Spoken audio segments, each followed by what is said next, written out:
Welcome students in new star classes. हमने previous video में गोलीय दर्पण से बनने वाले प्रतिबिंबों के बारे में अध्ययन किया था कि दर्पण से जो प्रतिबिंब प्राप्त होते हैं उन प्रतिबिंबों की जो स्थिति, प्रकृति और आकार जो होता है वो उस दर्पण से बिंब की दूरी पर डिपेंड करता है। और साथ में हमने गोलीय तल से परावर्तन के नियमों के बारे में भी अध्ययन कर लिया था। प्रीवियस क्लास में हमने यह अध्ययन किया था कि गोलीय तल से परावर्तन के 4 नियम होते हैं, लेकिन किसी बिंब के प्रतिबिंब बनने के लिए कम से कम 2 किरणों का मिलना आवश्यक होता है। अब देखिए विद्यार्थियों, आज की जो हमारी क्लास है वो आती है अवतल दर्पण द्वारा प्रतिबिंब का बनना, लेकिन यह किरण आरेख द्वारा प्रदर्शित करना। देखिए एग्जाम में कैसे पूछेगा कि किरण आरेख द्वारा अवतल दर्पण से बनने वाले प्रतिबिंब का आरेख बनाइए जब वस्तु अनंत के ऊपर हो। तो देखिए हम यहाँ पर हमने प्रीवियस क्लास में 6 स्थितियों के बारे में अध्ययन किया था कि जब वस्तु फोकस के ऊपर होती है तो प्रतिबिंब कहाँ पर प्राप्त होता है, अनंत के ऊपर प्राप्त होता है। दूसरी स्थिति में हमने अध्ययन किया था कि जब वस्तु अनंत के ऊपर होती है तो प्रतिबिंब फोकस के ऊपर प्राप्त होता है। और विद्यार्थियों हमने तीसरी स्थिति में अध्ययन किया था कि जब ऑब्जेक्ट वक्रता केंद्र के ऊपर होता है। अब देखिए यहां पर वक्रता केंद्र से आशय है 2f कि जब ऑब्जेक्ट 2f के ऊपर होता है या c के ऊपर होता है तो प्रतिबिंब c के ऊपर ही प्राप्त होता है। और चौथी स्थिति जो है वो क्या थी कि जब ऑब्जेक्ट f और 2f के बीच होता है। जब ऑब्जेक्ट कहां पे होता है, f और 2f के बीच में, तो प्रतिबिंब जो है वो 2f से या फिर ये कहिए कि c से परे बनता है। कहां पे बनता है, c से परे बनता है। और नेक्स्ट जो स्थिति है वो क्या है कि जब ऑब्जेक्ट c से परे है, या फिर ये कहा जाए कि जब ऑब्जेक्ट 2f से परे है तो इसका जो इमेज प्राप्त होगा वह प्राप्त होगा f और 2f के बीच में प्राप्त होगा। और देखिए इसकी जो लास्ट स्थिति है वो क्या है कि जब ऑब्जेक्ट f और p के बीच में है। f और p मीन्स यहां पर है कि फोकस पॉइंट और दर्पण के ध्रुव के बीच में है, तो प्रतिबिंब जो बनेगा वो दर्पण से परे बनेगा। देखिए इन स्थितियों के बारे में हमने प्रीवियस क्लास में अध्ययन कर लिया था। अब आज हम इनके बारे में अध्ययन तो करेंगे लेकिन इसका इमेज प्राप्त करेंगे किरण आरेख के द्वारा। तो यहां ध्यान दीजिएगा, हम यहां पे अध्ययन कर रहे हैं image formation by concave mirror, अवतल दर्पण के द्वारा प्रतिबिंब का बनना। इसमें विद्यार्थियों पहली स्थिति आती है जब बिंब या वस्तु कहां पर स्थित है, फोकस पे स्थित हो, f पर स्थित हो। तो ध्यान दीजिएगा यहां पे, जैसे मान लीजिए ये हमारे पास कॉनकेव मिरर है, अवतल दर्पण है, ये इसका मुख्य अक्ष है, ये इसका फोकस पॉइंट है। अब यहां पे ध्यान देना, ये जो दर्पण के ध्रुव और फोकस बिंदु के जो बीच की दूरी है वो फोकस दूरी कहलाती है। और वक्रता त्रिज्या जो होती है वह फोकस दूरी की 2 गुना होती है, या फिर ये कहिए कि फोकस दूरी वक्रता त्रिज्या की आधी होती है। हमने यह अध्ययन कर लिया था कि f बराबर में होता है r/2। तो देखिए विद्यार्थियों r बराबर में क्या हो जाएगा, r बराबर में हो जाएगा 2f। तो यहां देखो लगभग इसका 2 गुना लगभग यहां पे हो गया 2f या फिर c। देखिए पहली स्थिति क्या कहती है कि ऑब्जेक्ट कहां पे है, फोकल पॉइंट के ऊपर है। तो यहां देखिए फोकल पॉइंट के ऊपर हम यहां पे रखते हैं ऑब्जेक्ट को। तो यहां पे देखो प्रतिबिंब कहां पर प्राप्त होता है, अनंत के ऊपर प्राप्त होता है। अब प्रश्न ये उठता है कि अनंत के ऊपर प्राप्त किस प्रकार से होगा, तो ध्यान दीजिएगा, हमें गोलीय तल से परावर्तन के नियम याद होने चाहिए। पहला नियम क्या था, इसका पहला नियम यह था कि किसी दर्पण के मुख अक्ष के समांतर आने वाली प्रकाश की किरण दर्पण से टकराने के पश्चात फोकस में से गुजरती है, दर्पण से टकराने के पश्चात फोकस में से गुजरती है। अब देखिए फोकस में से गुजरेगी। और दूसरा क्या था कि जब कोई प्रकाश की किरण वक्रता केंद्र में से गुजरती है तो वह अपना पथ पुनः अनुरेखित कर लेती है। अब देखिए इसको किस प्रकार से दर्शाएंगे, तो देखो हम इसको इस प्रकार से दर्शाएंगे, ध्यान दीजिएगा। ये प्रकाश की किरण इस दर्पण के इस बिंदु के ऊपर लंबवत आपतित हो रही है, तो जब ये लंबवत आपतित होगी तो यह वापस उसी पथ के ऊपर लौटेगी और ये लौटते हुए इस प्रकार से वक्रता केंद्र में से गुजरेगी। अब देखिए विद्यार्थियों, ये दोनों प्रकाश की जो किरणें हैं ये समानांतर प्रकाश की किरणें हैं और हम यह जानते हैं कि समांतर प्रकाश की किरणें जो होती हैं वो कहां पर प्रतिच्छेद करती हैं, अनंत के ऊपर। तो देखिए ऑब्जेक्ट का जो इमेज है, इस ऑब्जेक्ट ए बी का जो इमेज है वो कहां पर प्राप्त होगा, अनंत के ऊपर प्राप्त होगा। अब कैसा प्राप्त होगा, तो यह हमने अध्ययन कर लिया था कि यह वस्तु से काफी बड़ा प्राप्त होगा। अब देखिए दूसरी स्थिति यह आती है कि ऑब्जेक्ट कहां पर है, अनंत के ऊपर है। तो दूसरी स्थिति देखते हैं, जब बिंब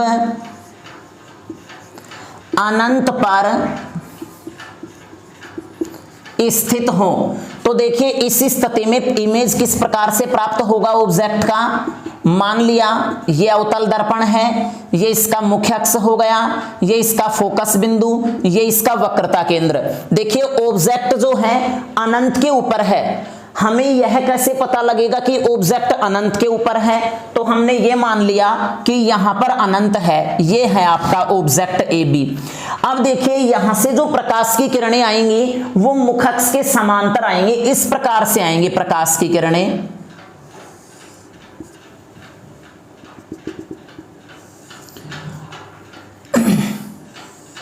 अब देखिए विद्यार्थियों, हम यह जानते हैं कि जब प्रकाश की किरणें किसी दर्पण के ऊपर मुख अक्ष के समांतर आती हैं तो परावर्तन के पश्चात ये किस बिंदु के ऊपर मिलती हैं, ये फोकस बिंदु के ऊपर मिलती हैं।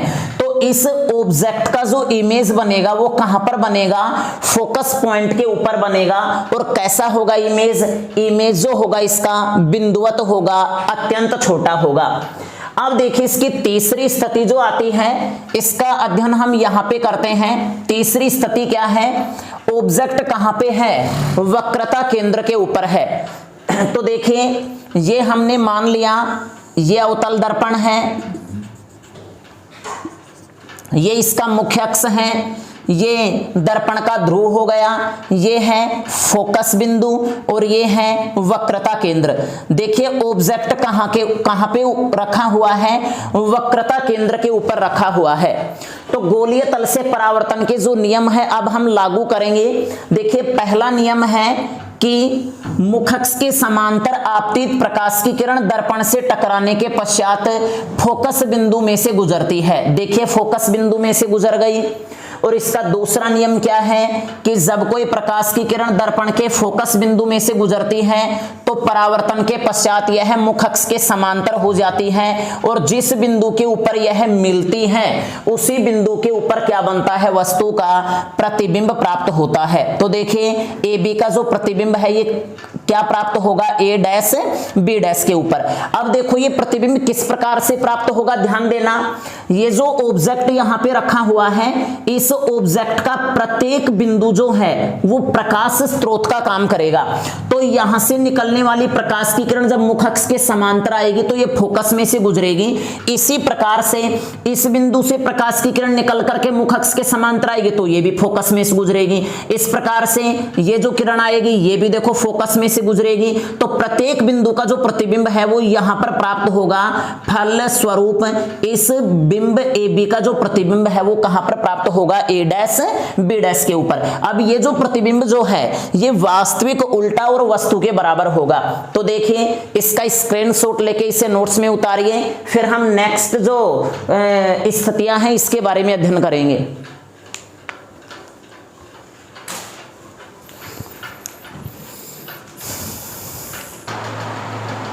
अब देखिए चौथी स्थिति आती है जब ऑब्जेक्ट F व C के मध्य हो, मीन्स F और 2F के बीच स्थित हो। तो देखिए हम ये जानते हैं कि जब बिंब F और 2F के बीच स्थित होगा तो प्रतिबिंब जो बनेगा वो कहां पर बनेगा, 2F या C से परे बनेगा। किस प्रकार से बनेगा, तो यहां देखिए ये आपका अवतल दर्पण है, ये इसका मुख्य अक्ष है, ये पोल ऑफ मिरर है, दर्पण का ध्रुव। हमने ये मान लिया ये है इसका फोकस बिंदु और ये है इसका वक्रता केंद्र। ध्यान दीजिएगा ऑब्जेक्ट को हमें कहां पे रखना है, F और 2F के बीच में रखना है। तो F और 2F, C का मान 2F के बराबर में है, ध्यान रहे C बराबर में किसके होगा, 2F के होगा, ध्यान रखना। तो देखिए C और F के बीच में यहाँ पे हमने ऑब्जेक्ट रख दिया है। अब देखें जब इससे निकलने वाली प्रकाश की किरण किसी दर्पण के ऊपर मुख अक्ष के समांतर आपतित होती है तो परावर्तन के पश्चात यह फोकस बिंदु में से गुजरती है। और इसका जो दूसरा नियम है वो क्या कहता है, इसका दूसरा नियम ये कहता है कि जब कोई प्रकाश की किरण दर्पण के फोकस बिंदु में से गुजरती है तो परावर्तन के पश्चात यह मुख अक्ष के समांतर हो जाती है। अब यहाँ ध्यान से देखिए विद्यार्थियों, यहाँ पर जो प्रतिबिंब प्राप्त होगा, देखिए कहाँ पे प्राप्त होगा, ये प्राप्त होगा C से परे, ये हो गया A, ये है बिंदु B। अब इसका प्रतिबिंब भी देखिए किस प्रकार से प्राप्त होगा, प्रतिबिंब निर्माण की प्रक्रिया देखिए। ये जो वस्तु है इस वस्तु का प्रत्येक बिंदु प्रकाश स्रोत की भांति काम करेगा। जब इस बिंदु से निकलने वाली प्रकाश की किरण यहाँ पर पहुँचती है और इसके इस बिंदु से निकलने वाली प्रकाश की किरण यहाँ पर पहुँचती है तो B का प्रतिबिंब जो है कहाँ पर बनेगा, B डैश के ऊपर बनेगा। अब एक मिनट के लिए यहाँ देखते हैं, इससे निकलने वाली प्रकाश की किरण जब इसके ऊपर आपतित होती है पोल ऑफ मिरर के ऊपर तो ये लंबवत आपतित होती है और टकराने के पश्चात ये वापस उसी पथ के ऊपर लौटती है। तो यहाँ देखिए A का जो प्रतिबिंब है वो कहाँ पर बनेगा, A डैश के ऊपर बनेगा। अब इसमें ध्यान देना, इसका जो प्रत्येक बिंदु है वो एक प्रकाश स्रोत की भांति काम करेगा। तो इससे निकलने वाली प्रकाश की किरण जब फोकस में से गुजर के यहाँ आएगी तो इसका प्रतिबिंब यहाँ पे बनेगा, इसका प्रतिबिंब यहाँ पे बनेगा। इस प्रकार से इस पूरे AB का जो प्रतिबिंब है वो कहाँ पर प्राप्त होगा, A डैश B डैश के ऊपर प्राप्त होगा। अब देखिए नेक्स्ट स्थिति जो आती है जब ऑब्जेक्ट कहाँ पे रखा हुआ हो, C से परे। तो देखिए पांचवी स्थिति है जब बिंब C से परे हो, C से परे मीन्स 2F से परे हो। तो देखिए इसका प्रतिबिंब किस प्रकार से प्राप्त होगा, ये आपका अवतल दर्पण है, ये मुख्य अक्ष है, ये फोकस बिंदु है, ये इसका वक्रता केंद्र है और हमने ये मान लिया कि ऑब्जेक्ट जो रखा हुआ है C से परे रखा हुआ है।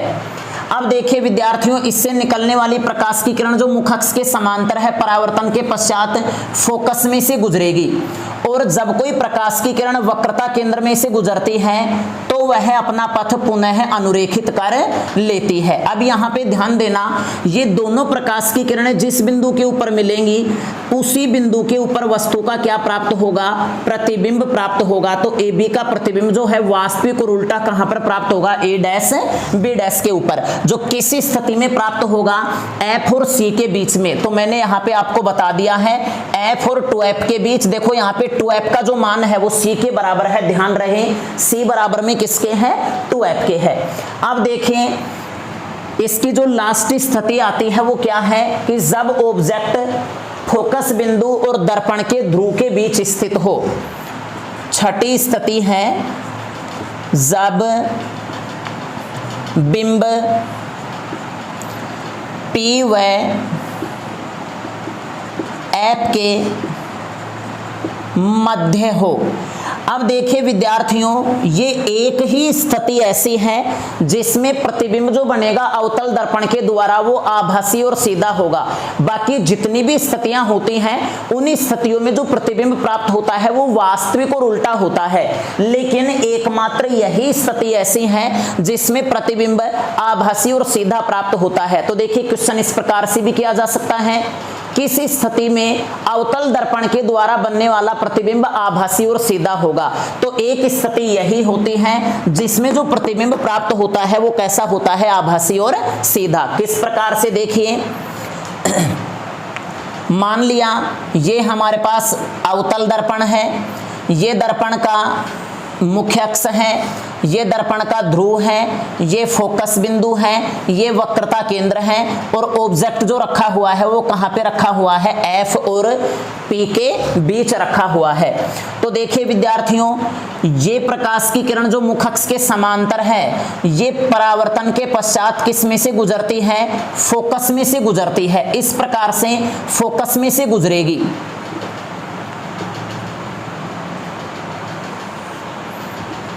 और देखिए दूसरा नियम क्या है कि जब कोई प्रकाश की किरण वक्रता केंद्र में से गुजरती है तो वह अपना पथ पुनः अनुरेखित कर लेती है। अब वक्रता केंद्र में से किस प्रकार से गुजरेगी, तो इसको एक मिनट देखिए, समझने के लिए इसको थोड़ा सा ऑब्जेक्ट को बड़ा करते हैं ताकि डायग्राम सही बनेगा।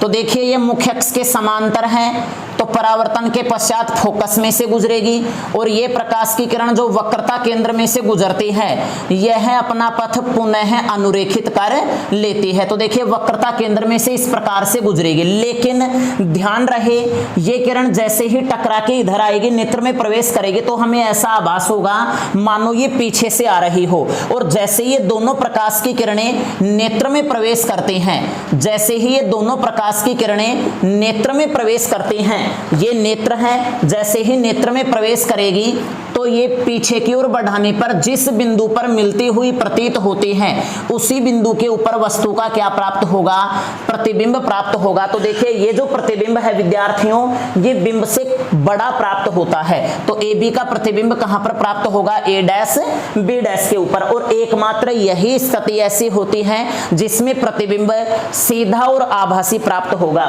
तो इसका भी स्क्रीनशॉट लेके आप नोट्स में उतारिए।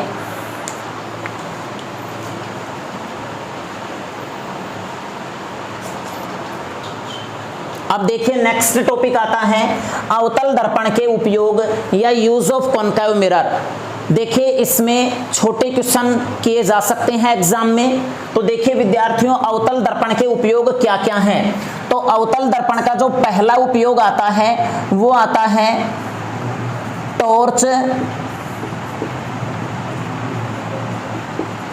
सर्च लाइट व अग्रदीपों में इसका उपयोग किया जाता है ताकि प्रकाश की किरण को एक ही बिंदु पर केंद्रित किया जा सके। इसका दूसरा जो उपयोग आता है वो आता है दंत विशेषज्ञ द्वारा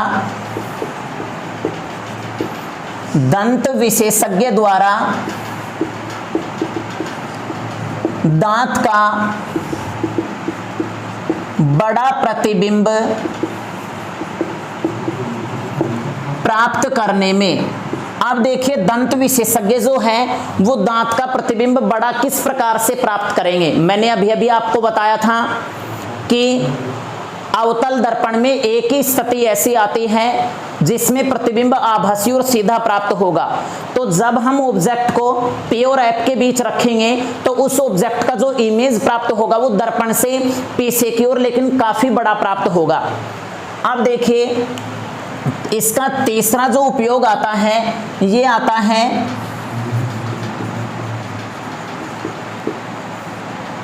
सेविंग बनाते समय या सेविंग दर्पण के रूप में, सेविंग दर्पण के रूप में इसका उपयोग किया जाता है अब प्रश्न ये उठता है कि सेविंग दर्पण के रूप में ही इसका उपयोग क्यों किया जाता है, तो हम अपना प्रतिबिंब स्पष्ट देख सकें और ऑब्जेक्ट या वस्तु से बड़ा देख सके, इसीलिए सेविंग दर्पण के रूप में अवतल दर्पण का उपयोग किया जाता है।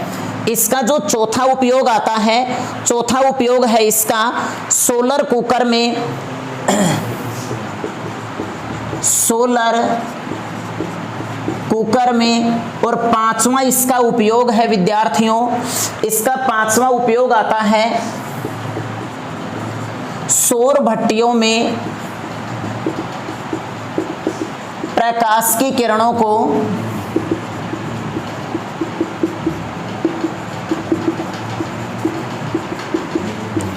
एकत्रित करने में भी इसका उपयोग किया जाता है। तो देखिए, इसका भी आप स्क्रीनशॉट लेके इसे नोट्स में उतारिएगा।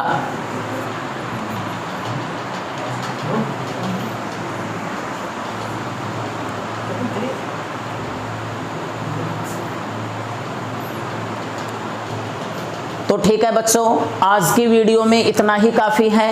नेक्स्ट टॉपिक का अध्ययन हम अगले वीडियो में करेंगे, तो बने रहिए मेरे साथ लगातार। धन्यवाद, टेक केयर।